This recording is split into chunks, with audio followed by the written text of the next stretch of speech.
सुनिए, आप लक्ष्मी देवी जी हैं ना? जी। नमस्ते। नमस्ते। लेकिन आप? मैं हूँ ईश्वर दयाल। जिस स्कूल में आपका बेटा आनंद टीचर था, मैं वहाँ हेडमास्टर हूँ। अच्छा अच्छा। एक बार तो आपके घर भी आया था आनंद के साथ। हाँ, याद आया। कहिए, कैसे हैं? सब भगवान की कृपा है, पर भगवान ने बड़ा अन्याय किया है आपके साथ। आपको देखा तो कलेजा फटने लगा। भगवान इंसान से सब कुछ ले ले, पर उसकी माँ से उसका जवान बेटा न छीने। क्या कह रहे हैं आप? क्या हुआ मेरे आनंद को? क्या अभी तक आपको मालूम नहीं हुआ कि आपका बेटा आनंद इस दुनिया में नहीं रहा? क्या? हाइट के मुकाबले में उसकी जान चली गई। आनंद के प्रोविडेंट फंड की रकम मैंने गांव के पते पर भिजवा दी, लेकिन सब कुछ वापस आ गया। आनंद, तू चला गया। बेटी, तुम माँ को संभालो, मैं पानी लेकर आता हूँ। मेरी प्यारी बहनिया बनेगी दुल्हनिया, वो सच के आएंगे दूल्हे राजा। भैया, माँ, ये देखिए साड़ियाँ, ये जेवर और खास तौर से ये शॉल तेरे बेटे ने तेरे लिए भिजवाए हैं। तू नहीं जानती वो तुझको कितना चाहता है और अपनी बहन से कितना प्यार करता है। ये सब तेरी शादी की तैयारी है, उसी के पैसे से हो रही है और ढेर सारे रुपए भी भेजे वहाँ। कहाँ से? स्वर्ग से? भैया, माँ को सब मालूम हो गया है। आज तक तुम लोग मुझे धोखा देते रहे, आज तक मेरे से सच्चाई छुपाते रहे ताकि मेरी सांस चलती रहे। अरे मेरी सांस तो यहाँ चल रही थी, लेकिन मेरे दिल की धड़कन तो आनंद के साथ थी। और तू आज तक मेरे साथ नाटक करता रहा, क्योंकि तू एक बहुत बड़ी नाटक कंपनी में काम करता है, तो तुमने घर में भी नाटक शुरू कर दिया, और वो भी माँ के साथ। एक बेटे की आंख बंद हो गई और दूसरा माँ की आंख पर पट्टी बांधकर खड़ा देखता रहा कि वो 2 बूंद आंसू भी ना बहा सके, अपने बेटे की लाश से लिपटकर रो भी ना सके। बोल, तूने ऐसा क्यों किया? क्यों किया तूने ऐसा? क्यों? मैं बताता हूँ क्यों। अगर सुन सकती हो तो सच ये है कि आनंद मेरे हाथों मारा था। नहीं, आनंद को तूने मारा? मेरे बेटे का तूने खून किया? क्यों? किस लिए? क्या मिल गया तुझे उसे मार के? क्या कर रही है माँ? और आज गहने कपड़े लाकर माँ को बहलाने आया है। नहीं चाहिए मुझे, ले जाइए सब कुछ, निकल जा इस घर से, चला जा, निकल जा अभी इसी वक्त, पर ले जाइए सारी सामान। तुम कहती तो चला जाऊंगा माँ, पर सफाई नहीं, सच्चाई बताकर जाऊंगा। आनंद मेरे हाथों जरूर मारा था, पर मैं उसका कातिल नहीं हूँ। अगर मैं उसका कातिल होता तो कानून मुझे सजा देता, पर मैं अपनी जमीर की आवाज पर खुद को सजा देने आया हूँ। पश्चाताप की आग में जल रहा हूँ माँ। मैंने अपने नाम, दौलत, शोहरत की लाश को आनंद के चिता के साथ जला दिया माँ।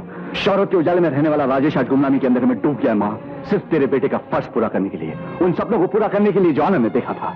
मैं कसम खाकर कहता हूँ माँ, जिस दिन माधवी की डोली उठती, मैं अपना सर तेरे कदमों पर रखकर उस वक्त तक पटकता जब तक कि तुम मुझे माफ नहीं कर देती या मैं मर नहीं चाहता। हाँ माँ, राजेश भैया सच कह रहे हैं। बड़ा वो होता है जिसे भूल का एहसास हो, और उससे बड़ा वो होता है जो उसे माफ कर दे। हाँ माँ।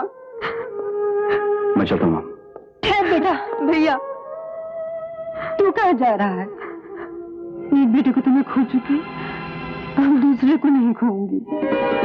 नहीं, मैं भगवान से प्रार्थना करूंगा कि अगले जन्म तेरी कोख से पैदा हूँ और हर जन्म तेरी सेवा करता रहूंगा। मेरा बेटा, मेरा राजेश।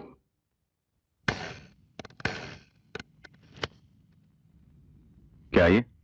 मेरा रेजिग्नेशन। रेजिग्नेशन? पर क्यों?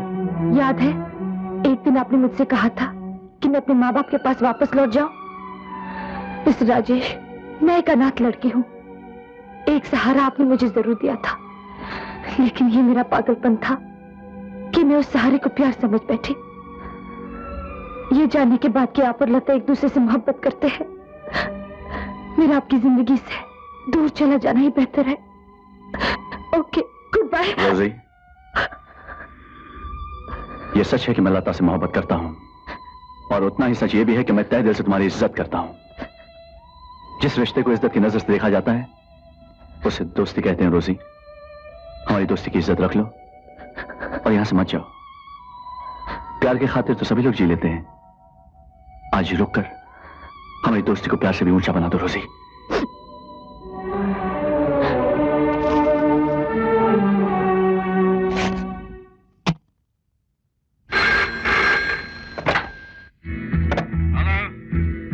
मैं डॉक्टर श्याम बोल रहा हूँ। डॉक्टर साहब फरमाइए, क्या बात है?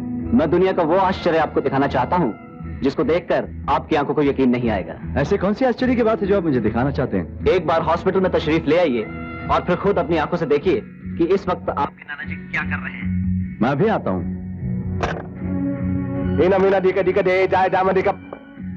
डैड, आपके चेहरे से ऐसा क्यों लग रहा है जैसे कोई सांप सूंघ घंटी बजा के? कल तक मैंने सुना था कि कानों सुनी बात झूठ हो सकती है, लेकिन आज मुझे यकीन हो गया कि आंखों देखी बात भी गलत हो सकती है। क्या मतलब? वो बुड्ढा रघुपति सहाय मरा नहीं, जिंदा है। क्या? हाँ। चलो मेरे साथ और उस बुड्ढे से मिल लो जिसका राजेश ने खून किया था।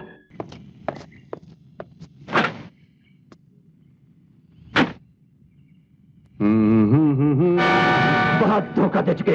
अब ना ही हिलने की कोशिश करना, ना ही चालाकी दिखाने की, वरना घंटी बजा दूंगा तेरी। चलो, जहां हम कहते गाड़ी ले चलो। चलो।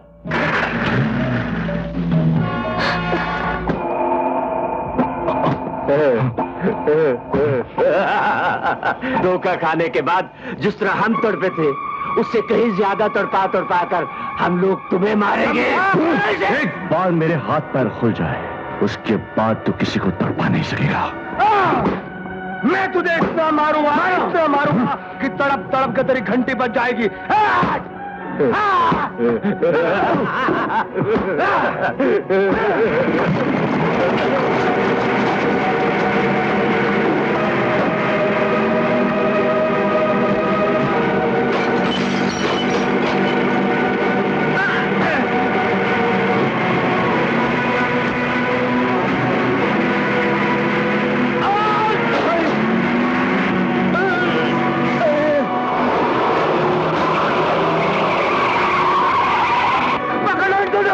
मुझे अभी और इसी वक्त इन दोनों की लाश चाहिए। कोई नहीं जाएगा, जाने दो इन लोगों को। क्यों? गैर कानूनी ढंग से ये हमारे हाथ में आएगा डैड। अब इसकी घंटी हमें कानूनी तौर से बजानी पड़ेगी। वो कैसे? कान इधर लाओ। डैड, वो भाग के कहीं नहीं जा सकता, क्योंकि मैं ऐसा आदमी अपने साथ लेकर आया हूं जिसे देखते ही राजेश की घंटी बज जाएगी। कौन है वो? मिस्टर बैनर्जी। कौन है ये? मेरा नाम हृदयनाथ बैनर्जी है। दुनिया की नजरों में मैं राजेश के फाइटिंग कॉम्पिटिशंस का मैनेजर था, पर असलियत यह है कि राजेश को मैंने अपनी गोद में खिलाया है, अपने साय में उसे जवान किया है, अपनी देखरेख में उसे फाइटिंग चैंपियन बनाया है। और यह बात जानकर आपको और भी हैरत होगी मिस्टर श्रीनाथ कि राजेश ही विजय है, जो इस सारी जायदाद और इस सारे शान शौकत का इकलौता वारिस है। क्या बकवास कर रहे हो तुम? सच्ची बात हमेशा बकवास लगती है मिस्टर श्रीनाथ, मगर सच हमेशा सच ही रहता है। राम के बेटे और लक्ष्मण के भतीजे विजय को गोविंद ने अपनी जान पे खेल के बचा लिया। इससे पहले कि आपके आदमी गोविंद तक पहुंच पाते, उस बच्चे का बाल बांका होता, गोविंद ने लाकर वो बच्चा मेरे हवाले कर दिया। और मिस्टर श्रीनाथ, मैं उस बच्चे को लेकर सिंगापुर चला गया, जहां मैंने उसका नाम बदलकर विजय से राजेश रख दिया और उसे फाइटिंग चैंपियन बनाया, ताकि वो अपने दुश्मनों को मुंह तोड़ जवाब दे सके।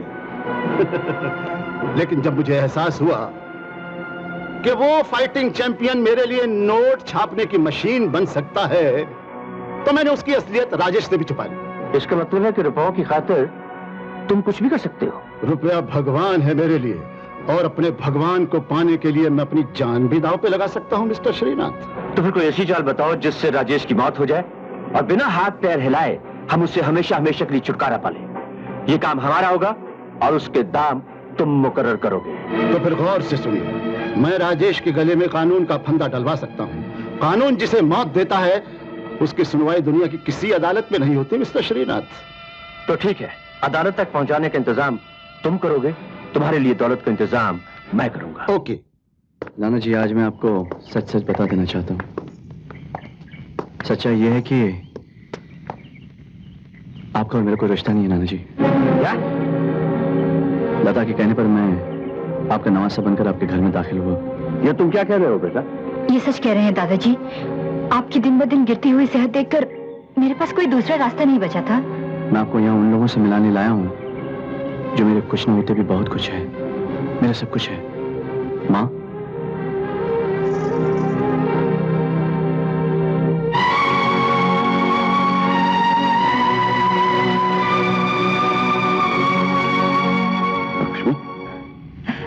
लक्ष्मी,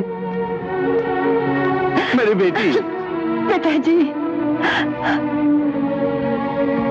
पिताजी मैं तो सोचती थी कि आप मुझे कभी माफ नहीं करेंगे। मैंने तो तुम्हें बरसों पहले माफ कर दिया था बेटी, लेकिन तकदीर ने हमारे साथ न जाने कौन सा खेल खेला और हम अपने प्यार को अपने सीने में छुपाए खिलौनों की तरह बिखर गए। ये कौन है? ये गोविंद की बेटी है, लेकिन जितनी इसने मेरी सेवा की है शायद मेरी अपनी बेटी भी उतनी ना करती। अनजाने में मैं आपको अपनी माँ से मिलाने लाया था और इत्तेफाक से ये तो आपकी अपनी बेटी निकली। अब तो आपको यकीन हो गया होगा ना कि मेरा आपसे कोई रिश्ता नहीं और ना ही ये मेरी सगी माँ है। अरे सगा बेटा नहीं तो क्या, तूने मेरे लिए सगों से बढ़कर सगों से ज्यादा किया है। सगा नहीं है तभी तो गैरों के खून से इसके हाथ रंगे हुए हैं। खून? किसका खून किया है? आनंद का। अपनी जाती दुश्मनी निकालने के लिए इसने आनंद का खून कर दिया। इंस्पेक्टर गिरफ्तार कर लो इसे। क्या बक रहे हो बैनर्जी? तुम तो जानते हो कि हर फाइट से पहले हम फाइटरों से बॉन्ड साइन करवाते थे।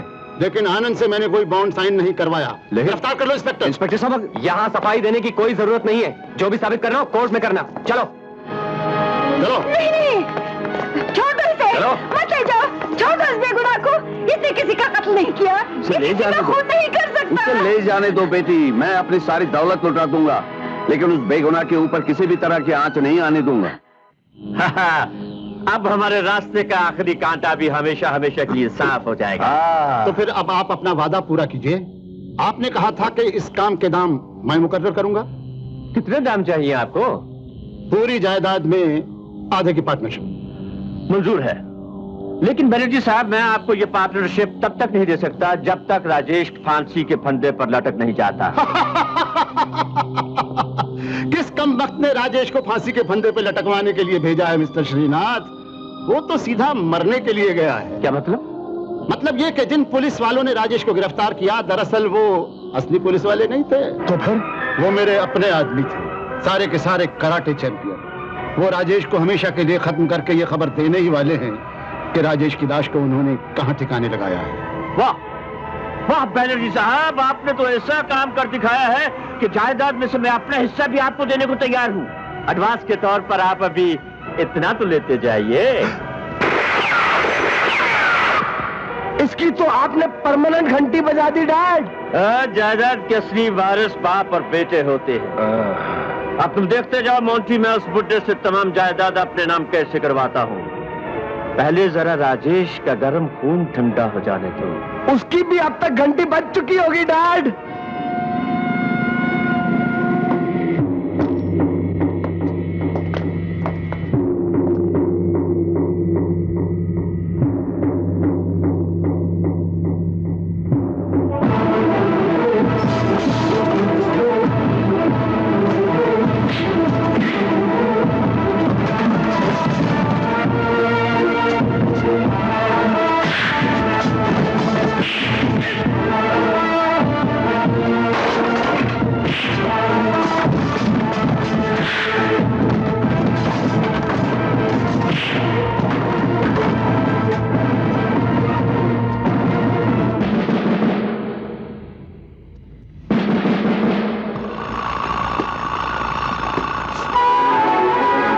कौन है?